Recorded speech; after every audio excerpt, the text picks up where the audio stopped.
একদিন এক পিপাসার্ত মুসাফির কুয়ার পাশ দিয়ে যাচ্ছিল। সেখানে এক নারী কুয়া থেকে পানি তুলছিল। সেই মুসাফির নারীকে বলল, আমাকে একটু পানি পান করাও।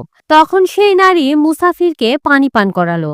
পানি পান শেষে মুসাফির নারীকে বলল, আমাকে নারীদের চালাকি সম্পর্কে কিছু একটা বলো তো।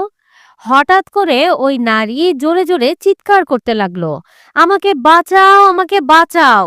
মুসাফির বলল, চুপ হয়ে যাও, নয়তো লোকজন আমাকে ভুল বুঝবে। সেই নারী নিজের উপরে পানি ছিটানো শুরু করলো এবং জোরে জোরে চিৎকার করতে লাগলো। এরই মধ্যে সেখানে লোকজন জড়ো হয়ে গেল এবং জিজ্ঞাসা করলো, কি হয়েছে? ওই নারী বলল, আমি কুয়াতে পড়ে গিয়েছিলাম, এই লোক আমাকে কুয়া থেকে উদ্ধার করেছে। তখন লোকজনেরা মুসাফিরের অনেক প্রশংসা করলো।